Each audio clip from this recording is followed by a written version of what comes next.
so getting to 5 could be pretty difficult off 22 lands. So I think you want a couple extra land in your sideboard. You play some tech edges. You could actually help that Valakut match up more. Maybe, yeah. All right, well, here we go into round 5. I'm Gavin Verhey. I'm joined here by Jacob Van Lunen and special co-host thanks to a disaster, Conley Woods. And we are bringing I don't know if it's a disaster. We are bringing you a match between Todd Anderson and Matt Landstrom. All right, match cleared. I know from talking to Todd earlier Number 5. that he is playing Splinter Twin. Okay. And that's more evidence that this deck is a very real deck, because Todd Anderson is somebody who is a Magic Online grinder. The thing is, to play the best deck. The thing is, it's not even a deck. It's a combo that goes into about 10 different shells. Yeah. That's also, it's a 2-card combo that so many different decks can run. Like if you said I'm playing the Splinter Twin deck, what does that mean? Are you playing blue-red? Are you playing blue-red-black? Are you playing Rug? Like, I think the now the standard is Grixis. I understand that, but it's only been 1 week, so it's the standard right now. But I think once it gets on Magic Online and people start like grinding every single card, like the deck can change drastically. Yeah, it week could to be week. like it could have white and rats because you don't know if the format's going to change. So people start playing like Swarm aggro decks. Remember when and Clawblade was like blue-white, blue-white red, blue-white black, and now it's just blue-white again, and now kind of blue-white black again? Like it changes all the time. So, I think the exact same thing could happen with this Deceiver Exarch. So in the meantime, Matt Landstrom clearly playing Vampires. He leads on a turn 1 Pulse Tracker. Todd Anderson plays a Sea Beyond to grab some new cards, and Matt Landstrom follows up with the Kalastra Highborn, serving in for essentially 2 with that Pulse Tracker. That's very strong. That's a really good opening for Matt Landstrom there. It's ideal for what you want to be doing. Grixis Twin. Now, we have the deck list in front of us. Looking at Todd's deck, he's got a Singleton Grave Titan, which is pretty spicy with Splinter Twin.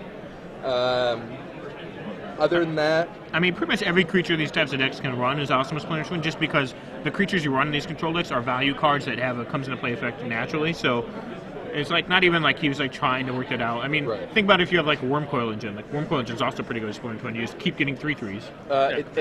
Splinter Twin exiles it. So it does? Yeah, you don't. Well, shucks. Not breaking that one. Let's see. Yeah, so it looks like Splinter Twin, a lot of things you would expect. I guess it has Spell Pierce, maybe some of them don't have that. Kiki-Jiki sacrifices, right? Yes. Let's see, Matt Landstrom That's what I was basing off of. has a Duress there. Looking at Todd's hand. Preordain got taken, and I can't tell what the glare what those are. There's some It lands. looks like a Seaver Exarch and a pile of lands. And a bunch of lands. Well, that one card at the top could be anything. Matt Landstrom's deck is super stock Vampires, except he has 1 Manic Vandal in the main deck. I like that. Just because. I'd play 3. I mean, it has 1 Dismember, but that's another card that Vampires would adopt most of the time. So let's see what Todd chooses to do here. It looks like he just draws another land. Is that right? Yep, and he's a little flooded now. Yeah, now He's going to use this Tar Pit defensively, I assume. He can also just play the Exarch to block. Yeah, he can do that, but then the problem That is expose it to removal. Like I would much rather just animate Tar Pit, block the. Yeah, I Pulse guess Tracker. you don't want to get Gatekeepered or something like that, right? It turns on. I mean, getting your Tar Pit Gatekeeper also sucks, but. Yeah, but although if Matt, I was gonna say you're just gonna block the Pulse Tracker, and he goes ahead and bolts it. Bolts it. Gets in for Z-bolt. 4. Puts Todd down to 11 here. Okay.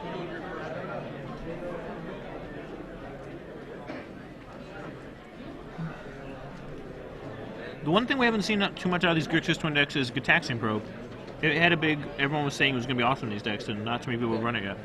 I guess in the Grixis version you have discard spells to see their hand, so maybe that's why. And you also get to pluck cards that way, so I'd imagine that's why. Originally, a lot of the blue-red decks had it, but that's also partially because they had Pyromancer Ascension too, which changed. I don't like that. Like, each combo is good enough that you don't need to dilute one. So Todd taps 1 Highborn, and Masterful serves in with the other. I don't think you can block here because you have Lightning Bolt. Yeah, I don't think you can block, because the thing is, like, you're basically on a 1-turn clock anyway. You just have to hope to untap, draw a Splinter Twin. You just need to rip a Splinter Twin or Preordain into a Splinter Twin. Yep, so Todd... Does he have Pyroclasm in the main deck? You have the list right there? No Pyroclasm. No, he does not. He has 4 in the sideboard, however. Alright, and this is what it comes down to. Boom. Ooh, there's the Preordain. That's Let's keep there. We have 4 cards. 3 cards. 1, that's Jace. Doomblade, you gotta send Doomblade him is not a away. good one. You gotta send You those gotta away. put him away. He's dead next turn, right? He is dead next turn. He's got to assume his opponent has a bolt. Well, he can block a Highborn, right, and not die.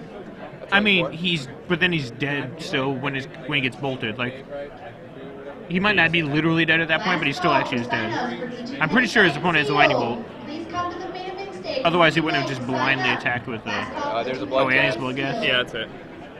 Right, because he comes in for at least, he gets him to 1 at least. Yeah, like I said, I'm pretty sure there's a bolt chilling over there. Could be wrong. Alright. I know I think he has a stagger shock in his hands. Or a, sorry. Or I guess it is. No, it must be. Yeah, he had the bolt. Yeah, it must be bolt. Put the read on him, I Gavin. think that was a Manic Man last team. I mean, it's just pretty. He wouldn't attack with Pulse Tracker last turn, I don't think, if he has that bolt. Or if he puts Todd on, respecting the fact that he has bolt, but I'm pretty sure he's had a bolt there. I don't know anything about how good Matt is. It's usually difficult to tell, because that's one of the situations where, like, if your opponent's really good, they'll attack with Pulse Tracker no matter what, because they know you can't block. But if your opponent's, like, marginally good, then you have to, like, figure out whether or not they would make that read, and if they're bad, they're attacking with Pulse Tracker no matter what, because they just think the 1 damage matters or whatever. So it's, like, really this awkward... So they're going to sideboarding now. Todd's surely looking for some new answers. 4 Pyroclasm coming in for sure out of Todd Anderson. I don't think there's any doubt about that. He's got to get rid of his Doomblades. Spellskite, maybe? Yeah, it's a wild tangle cord. Into the Royal? Maybe. Depends how many cards he's taking out. We'll get 2 Doomblades for sure. 2 Duress for sure. Duress has come out. That's and true. Spell Pierce? Yeah, Spell Pierce is pretty So bad. 3, 4, 5, 6, 7. So He brings in 1. Klasm, Skite, and then Into the Royal. Maybe bring the Grave Titan? Yeah, the Grave Titan's Titan's not really bad. good. I don't mind. Yeah, he could just win with the Grave Titan. Yeah. So yeah, so that sounds probably what Todd Anderson's going to do. On Matt Landstrom's side, let's see, Dark Tutelage, maybe that'll come in. Do you guys like Tutelage against the combo decks? Because you don't have the same kind of inevitability. The problem I have with Tutelage is just having to tap down on turn 3. And like letting especially them, when you're on the draw. Yeah, letting them just... Yeah, I agree with that. How about if we see a game 3, would you want to bring it on if you were on the play?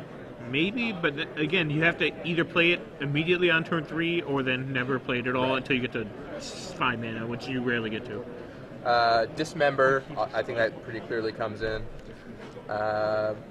Crush, no. Skin Render, probably not. No, Skin Render's terrible. Batterskull, Arc Trail, no. Active Aggression doesn't do anything, right? Or Active Aggression's awesome. You get to respond to their Splinter Twin. By making infinite guys that don't do anything, right? No, you don't control the Splinter Twin. Or does Splinter Twin give it to the It gives it to the creature, but it just buys you a turn, that's all it does. Wait, why don't... Your guys... It gives the creature haste. You still get to attack. Oh, I guess you're doing it on your opponent's turn. You're doing it on your opponent's turn in response to their Splinter Twin. I mean, it still buys you a turn. It's probably not. It's awesome against Grave Titan. It is pretty sweet against Grave Titan. If he sees Grave Titan, we're talking about active aggression against the sea. I mean, if he has nothing else, he'll bring it in. But I don't know if it's like. Active aggression. It only buys you a turn though. No, you take it in response to them playing Splinter Twin, steal their guy during their end step, make a million guys, and attack. Well, you can't take it during their end step because they would have killed you with it. You take it when they play Splinter Twin in response to them trying to infuse their creature. Okay, then the Splinter Twin comes on. Right. No. Splinter Twin resolves. You have to see it with Splinter Twin. And then you make. That's not how that works now. Oh no! No. Glenn is exactly correct. I was trying to figure out in my head if there's a way you can do that. So the way it works, the tokens aren't removed until the next turn, because it's at end of turn. Yeah, it's at end of turn. So you can make infinite stuff in their end step. And Oh, yeah, you're right. You're right. You can do that. I was right. I just didn't get there in time. Yeah. I was trying to think if there's a way to make that work. I said it worked. I don't think there is. But then I didn't, for some reason, defend my statement. I let Gavin run all over me. I consider a half of one. What? Wow, Act is pretty unreal. Half of a Pro Tour champion is still awesome. I'm not half of a Pro Tour champion. Act is actually probably pretty unreal in this matchup. And like you can't beat an Act. What are the other creatures he has? He has Grave Titan, Deceivers, and Spellskite, which obviously is good against Act, but. No, Spellskite's still awesome against Act. If they go to play a Splinter Twin, you take their Spellskite and then you make them their Splinter Twin target the Spellskite. It's still awesome. Yeah. It'd be still sweet. How's that not awesome? That's actually fine. It stops their combo. It stops them from killing you. It does give them an infinite spell Skite, though. I mean, it gives them one Spellskite. Well, you have to give it back if it's also Splinter Twin. Sure, but they only get one. I mean, yeah, they get one turn. They can't just always have mana open or whatever. You can just beat them that way. I would much rather have that than like have a removal spell that doesn't do anything in this guy. Yeah. So for those who don't know how that splitter twin thing works, it's tricky in the wording, and then This is where JBL goes and eats in front of us. It says he couldn't turn down the temptation of the white castle. Splitter Twin says at end of turn, so if you do it and your opponent's end step, the tokens will survive until your next turn. Tricky things have been done with that. Astral Slide, that was a big thing with Astral Slide, for example. Obviously, Waylay is the most common. Yeah, Waylay, the white ball lightning. There was a card that was white and 2 and put 3 tokens into play. 2/2 first strikers. 3/2 first strikers. And so you would do it in your opponent's end step, untap and attack. And I don't actually know if they're first stroke. I'm just saying that. I'm pretty sure they had first strike. Okay. That sounds reasonable. It was supposed to be a defensive card, but there was a problem in the rule. I think it was after the rules changed and nobody really knew it. So Mimic Vat works that way. A lot of people do it in Mimic Vat. They put extra copies in play. Attention players in the two-headed giant sealed event. Your seedings for the first round are being posted in the back corner at the Sarah Angel poster. all right. So Matt Landstrom leads with Drexel Summit. Todd Anderson has turn 2 Spellskite, and looks like Todd also has Pyroclasm in his hand as well as Grave Titan. No one drop for the vampire player usually is pretty bad. Yeah. Although in this case it would have just been blocked, but still. Like having, let's see, Viserys here or Pulse Tracker is pretty important. Although he only has 3 Viserys here. No Lacerators? He has no. Oh no, there are 4 Lacerators. Okay, I was like, what the heck? But only 3 Viserys here. That's interesting. I mean, the card's only good when you have Highborn. Or Bloodghast, yeah. Playing the 1 Manic Vandal instead of the Viserys here.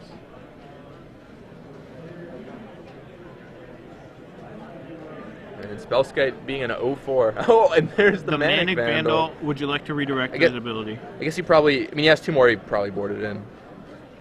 Just for that reason. I mean, maybe. Just saying Spellskite's not that exciting. Like all your removal does. Yeah. Well, I mean, I don't. I mean, does he have Doomblade or go I don't think he would leave 1 in. He does not have Doomblade. He has Dismembers. But no go for throw? Okay, that's good. I go for the Throats. Go for the Throat's a tricky little card with Spellskite because you can't redirect Go for the Throat to Spellskite, which makes it an interesting dynamic. Let's see. There's a Gatekeeper for Matt Landstrom. He's looking in a pretty poor position. I'm pretty sure, right? Yep, Jace. And what mode do you think you do with Jace in this situation? I think you brainstorm. If he has a bolt, your guy's dead no matter what.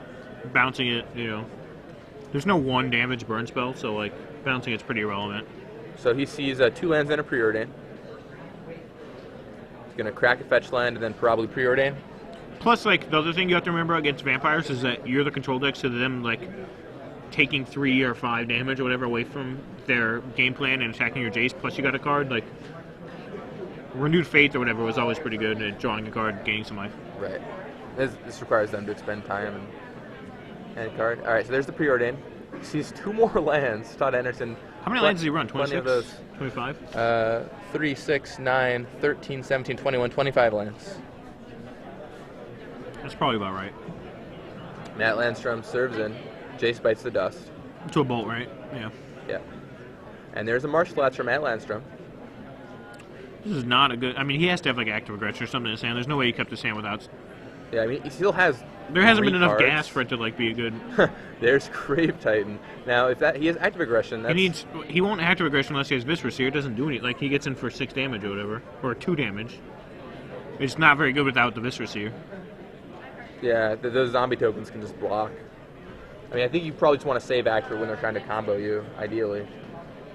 But we'll see. Yeah, I don't know. This was just seems like a sketchy keep for Matt. I don't know what's in his hand. What was that? He doesn't go for the throat. Oh, he does have go for the throat. Yeah, 4 go for the throats. Oh. He wasn't boarding any more in. You told me he had Dismember. He wasn't boarding any more Dismember in. Wait, he was. He was boarding another Dismember. Oh, it's only 3 main? Yeah, he only has one main. One deck. main. He's boarding in another I see, Dismember. Okay. He had all of his goes in. He has all of his go for the throats in the main deck. Go for throat's pretty bad against Manic Vandal. Or against Spellskite, excuse me.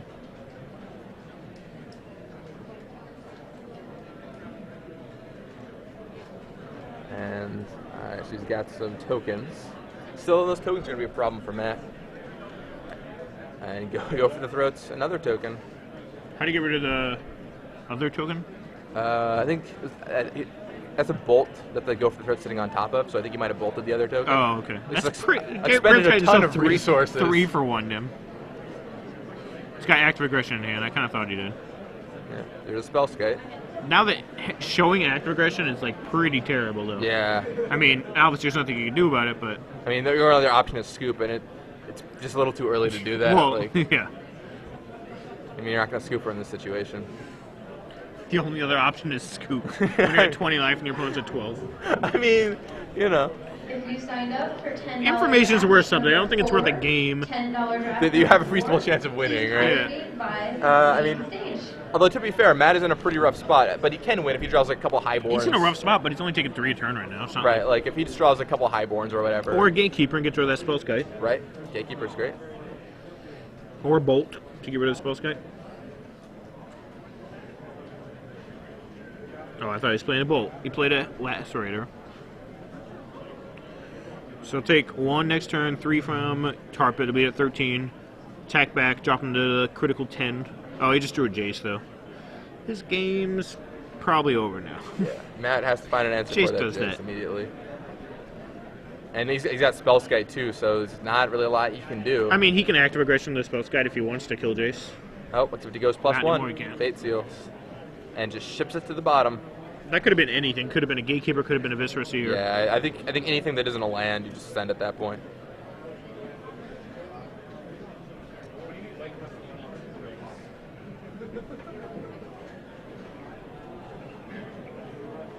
And Matt's looking in a pretty dire Ryan spot. Daly, Andrew Smith, and Robert Knapp.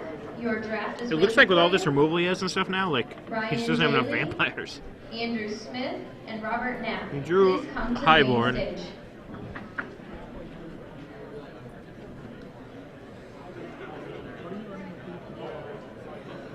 Do you go at Jace here, or do you go at... Todd can't activate Creeping Tarpet because he can just active aggression it. Oh, well, there's the Deceiver Exarch, so that'll change the combat. So he can't attack profitably now.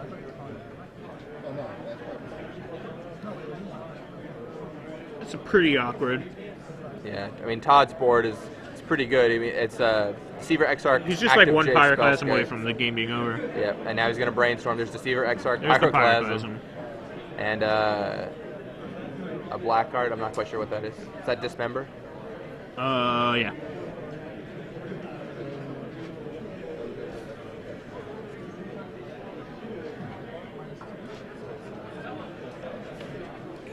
So he's gonna get drained for 6 here, but it's just not even relevant. Yeah, I mean, at this point, he has all the time in the world. We have an immediate opening into a draft. If anyone is interested in drafting, not much we have Matt an can do. immediate opening. He can active aggression, but I don't know what that does, so that's the only thing he can do here. Yeah, I mean, active aggression doesn't do anything. It just steals spell skite. I mean, yeah, I don't know why you would want to steal Spellskite.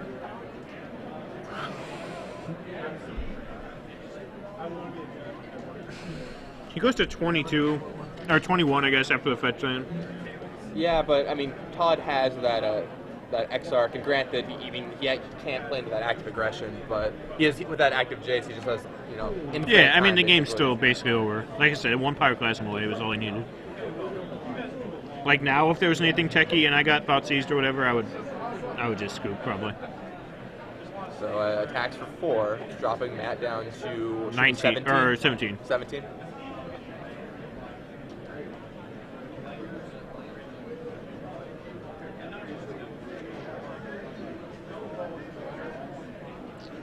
Matt's at 17.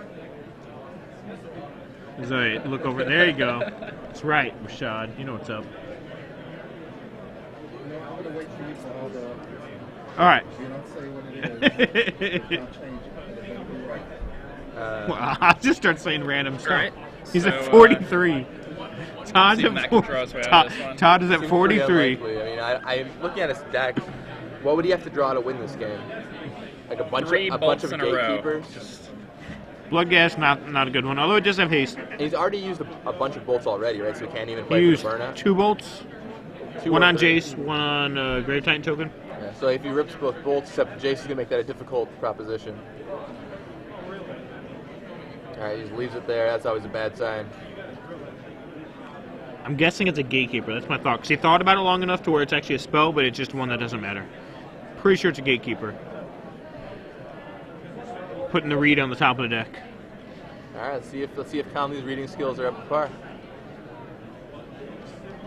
Nope, it's a lacerator. Oh, I can't tell what that was. What was it? Looks like a lacerator. Oh, no, it was a discard spell. It had because he dismembered in response. Yeah.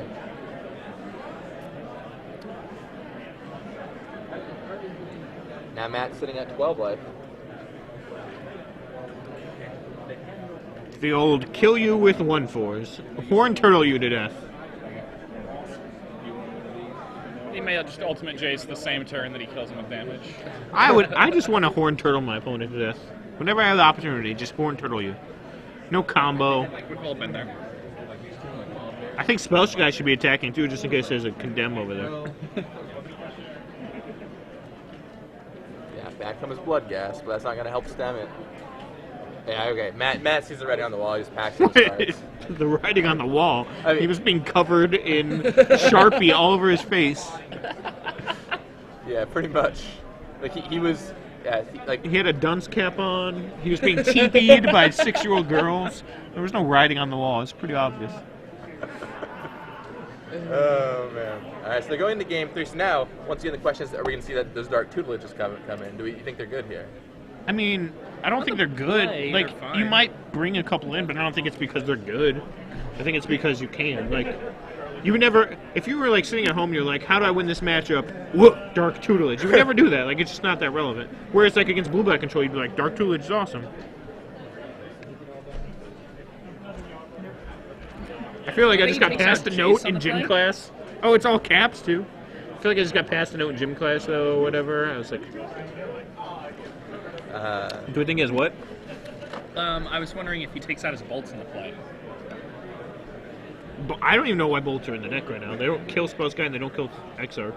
Like, you have to attack, they have to block. Yeah, that's what I was saying. Todd's already shown that he's not going to block when he doesn't have to. I think... Yeah, I would not be surprised to see bolts out of the main deck post board. He might have also not known if Todd was going to like bring something in that was boltable or something. Yeah, now I think those bolts are Glenn definitely Jones going will to win a deck that's 3-2 or whatever. All right.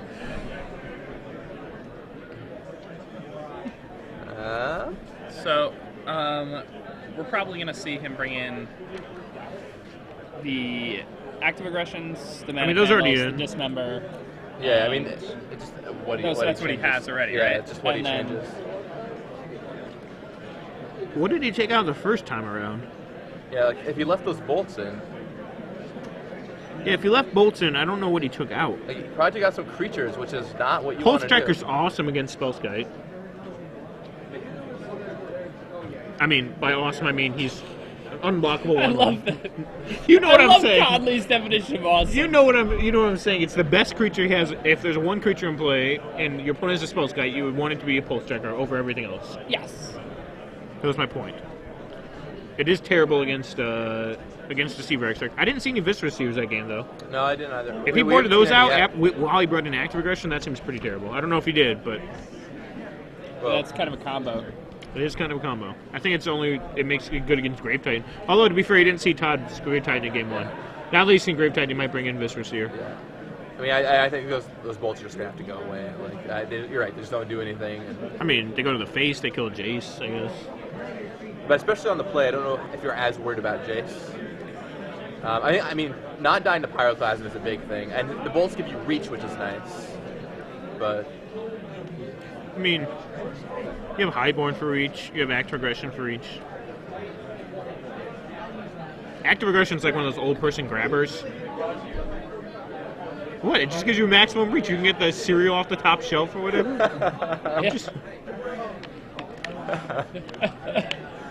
don't have to laugh at my very forced, very poor joke. No, I thought it was hilarious. I mean, maybe Matt just wants to give the bolt in because I found that, like, against Pyroclasm decks, when you're the Vampire deck, you kind of just need to get them to 10 so that your Blood Gas can have value. Alright, well, there's a Pulse Tracker for Matt Landstrom to start off the game. The best creature in Standard against Spellskite. both players kept their 7s. Except for all the creatures that are better. Except for Thrun and Inferno Titan.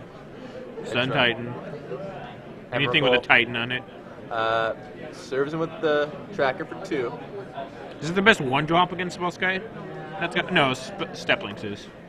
Dang it! Pulse Tracker let me down. You don't do What about anything. the best black one drop against It probably is the best black one drop. Duress.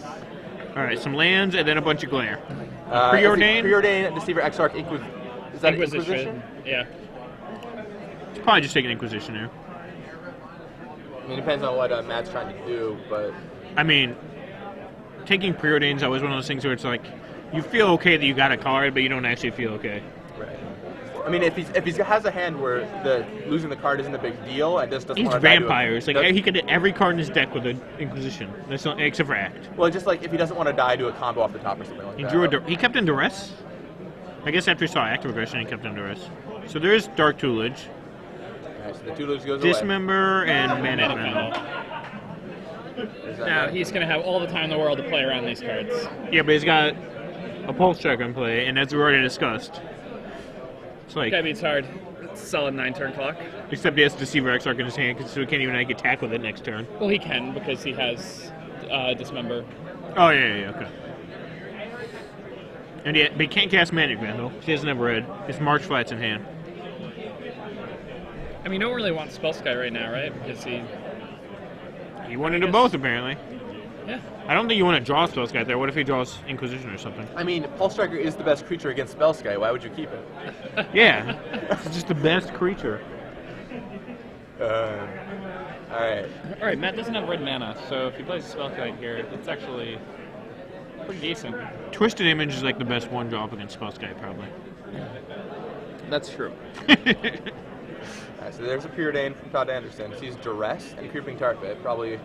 Why is he? Oh, he's got Dismember in hand, so he's going to hide Creepy Tar Pit, keep Duress, get rid of Dismember.